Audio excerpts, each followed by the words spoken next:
Hi there, this is the companion video to our September financials. So I'll be walking through our September financials and where we stand and where we project to be at the end of the year. This is similar to last month and kind of an executive summary we'll go through each month. Actually, our revenues and expenses that we're tracking most carefully are similar to last month, and that is our revenue on the state sources and our expenses on the purchase services. Our salaries and benefits, again, our largest bucket of expenses are trending well. In fact, they're trending a little better than last month. What I'm doing for this month is showing you a comparison of last month to this month. So you'll see August and September. I try and highlight them for you either on the side or on the bottom, but also remember when you're viewing these reports, they'll show you what month they're for right on the visual. So last month when we were in this video, this is what we saw. Again, we had, because revenue comes in very slowly from the state and taxes, we don't see much revenue until December, actually. But as you can see, a slight difference here. Last month, we were at 0% of state sources, and this month we're at 1.7%. So just to show you how these kind of speedometers here, again, 0.47, now this month, 1.16, also the projected, or what you could call expected changes as well, month over month. So that's how you can view these speedometers. So the next thing we looked at is our total revenues. So now this is August, this is September. Again, last month when we were looking at this, we could barely even see the projected and current lines. The budget stays the same. We haven't changed that. But now we can see of September, we actually have a little bit of revenue. So you can see how that changes month over month. In special education, we don't have any, really don't have a change. Our primary revenue there comes from special education aid, which we begin receiving in November. And our big revenue there is truly the transfer from Fund 10, which we do at the end of the year. Again, drilling down, last month I said we were concerned about our, maybe not concerned, just had an eye on our state revenue. And this is a picture of, again, the red would be the projected. So last month we were projecting we would receive this much state revenue, and we had received in effect basically nothing. That's the purple line.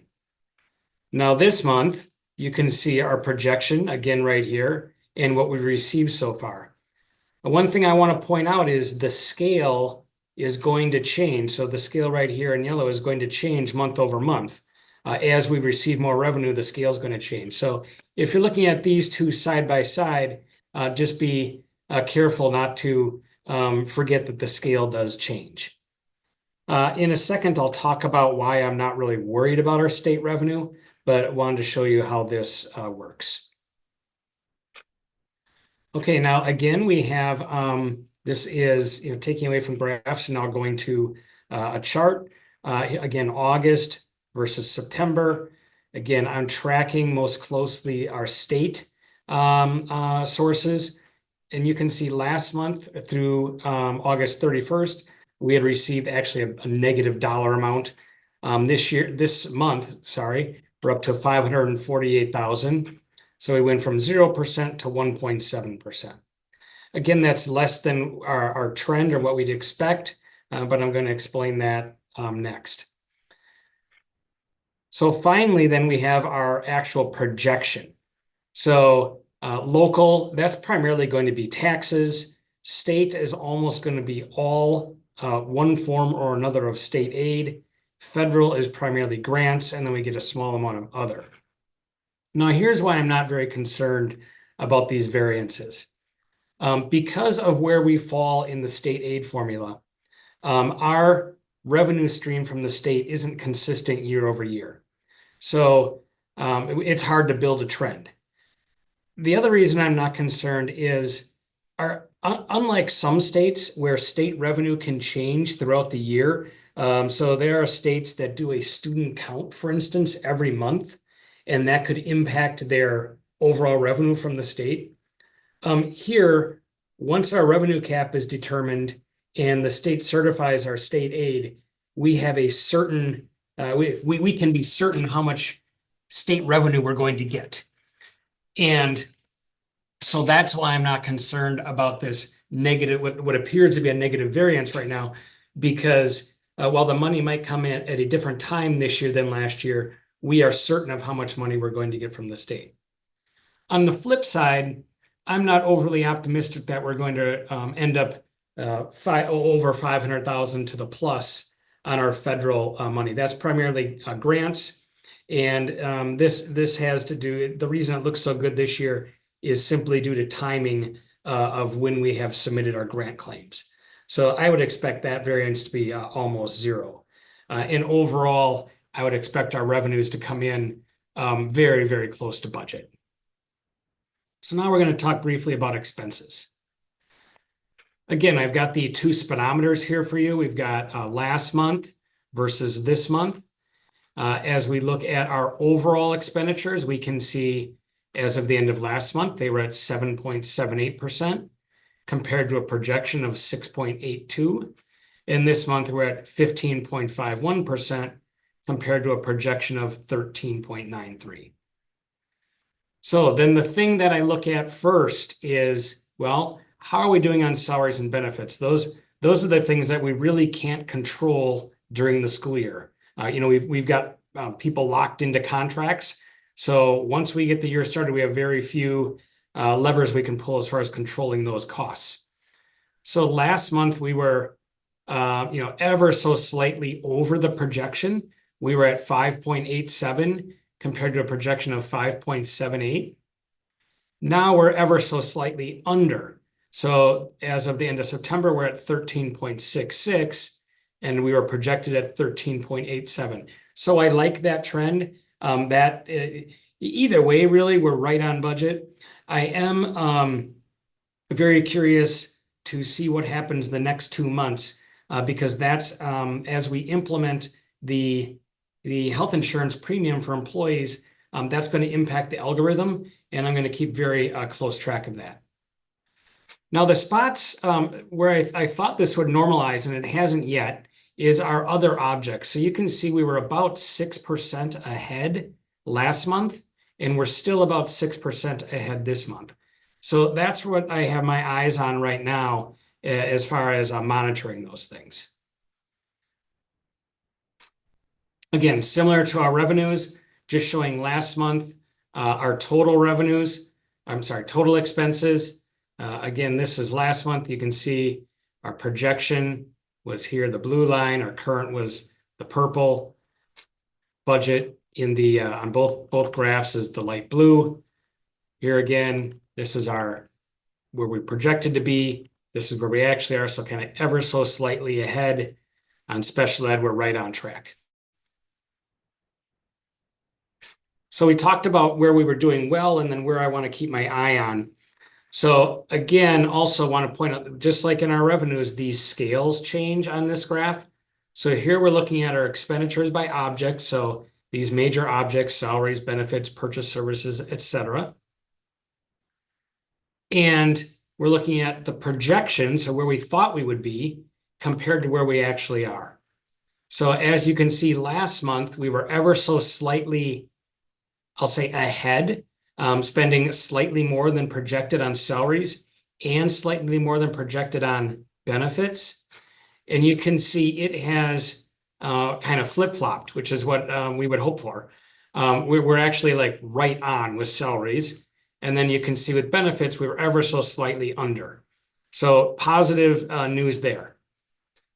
What I'm really keeping my eye on still this month is our purchase services. Again, you can see we are significantly, we were significantly ahead of trend last month.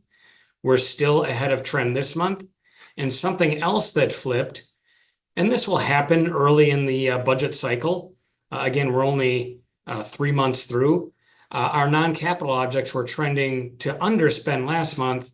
We had a heavy month of spending, which leads to now a trend to overspend. So keeping my eye on that as well. So here's how I kind of drill down and take a look at that. Again, this is what our expenses in purchase services looked like last month. And now I'm comparing all of our objects. Again, this is last month, August, in this sort of top chart, and September in the bottom chart. So in August, I had this kind of red flag here for purchase services. Here we had smaller amounts in salaries and benefits. Salaries and benefits, I flipped to a green flag. I've talked about that just a few seconds ago. But purchase services remains a red flag here, as well as now our non-capital objects. I want to point out that a red flag doesn't mean we've overspent, in particular this point of the year. And one reason I'm not particularly concerned about these trends is our current year spending is this column right here. So purchase services, we've currently spent $3.9 million, and our budget is $16.1 million. So we still have nearly over $12 million of expenditures to go. And we hold the purse strings on most of our purchase services and most of our non-capital objects. So again, similarly, we've spent about $2 million of our non-capital objects. We have a budget of nearly $4 million. So with most of those expenses, we can turn expenses off.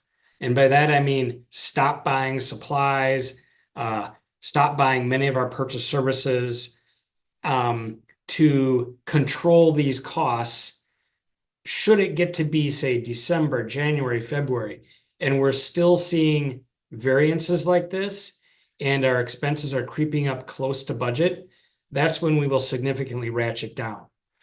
However, I expect that these will normalize because when I look deeper at where that spending is happening, it's in a few categories. And after talking to those people, and I'll use these examples to help, they're telling me they've already spent most of what they plan to spend. So that's why I expect these will normalize. So in this kind of deeper dive investigation last month, there were three areas, three sort of departments that stood out. It was technology, buildings and grounds, and academic performance. So I want to point out then how that has changed from last month to this month, and how this, I think, is symbolic of how 1 month so early in the year can make a significant difference. So last month, technology had a projected variance of, well, actually, I'll start here. Last month through this point, they had spent $513,000 by the end of August. By the end of September, they spent $545,000. That went from 49% to 52% of their budget. So for July and August, they'd already spent half their budget. And then you can see they significantly ratcheted down, only spent 3% of their budget in September. They went from a projected variance of $161,000 to a projected variance of negative $50,000. So by shrinking their spending, it quickly impacts what the projected variance will be. And I mentioned this last month, but like when I talked to Jamie, he had said, we spent a lot of money on the front end this year, and that's why we're seeing this projected variance. And he said, I'm not going to be spending at the same pace. So we can see that bear out right here. So similarly with some of these other categories, buildings and grounds, this 832 account actually has completely fallen off. So their spending went down to the point that it's not one that we're even following right now. Academic performance is the one that continues to be here, and Nicole and I are working closely together. Again, their budget is $2.1 million. They've only spent $1.1 million. So no one is close to overspending yet. But this is why we're doing this report, is so that we can keep an eye on things early and catch any issues before, or I should say, catch any potential issues before they become a real issue. So that's the report from this month. Again, overall, I'm pretty happy with where we are. I just want to end on these two. Again, I believe our revenues are going to come in very close to budget. So I don't really expect a variance there at all. Similarly, I would expect our expenses to come in very close to budget, maybe slightly better. I'm really going to have a better handle on that after November and December, and we see our health insurance payments.